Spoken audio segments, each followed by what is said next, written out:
a technology called port forwarding. So what is port forwarding on a Cisco iOS? Let's actually take a look at it. Here we can see I have a bunch of entries for a static NAT translation. This static NAT translation is actually telling the Boston router that when an outside source wants to talk to any of these devices on port 22, and these devices, these actual IP addresses are the loopbacks for all 10 of my routers,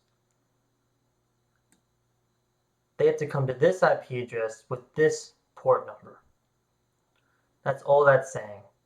If I want to reach router 150.1.7.7, excuse me, let me get this out of the way, then I have to come, and I want to reach it via SSH, then I have to come to 192.168.122.30 on port 23.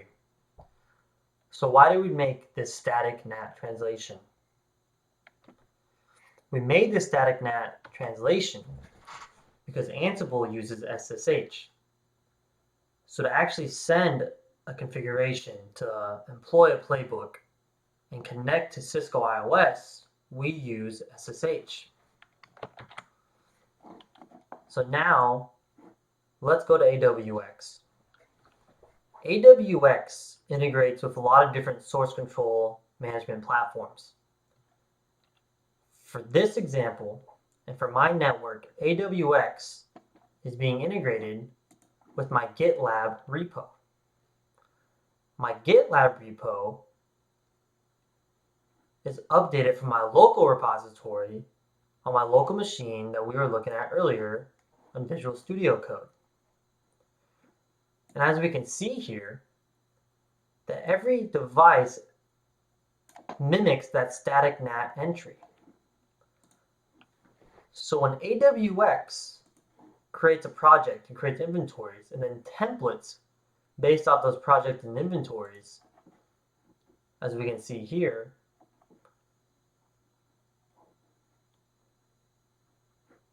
CCIE Enterprise Inventory and Project, that's how we are actually connecting to the routers in my GNS3 topology.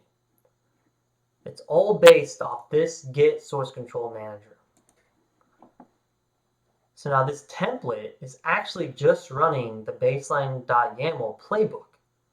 And that playbook is a part of this project and is getting ran against this inventory, which again is all source controlled from my GitLab repo right here, which is uploaded from my local source on VS Code on my local machine. So now let's baseline all of our routers with the click of a button.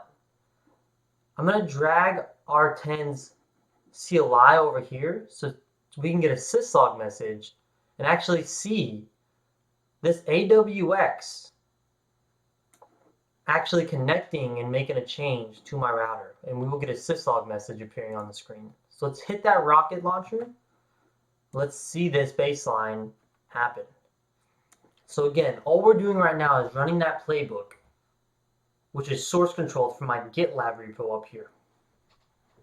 Again, this can take some time. This AWX instance is actually on Docker on my own virtual machine on the very workstation that we're using right now.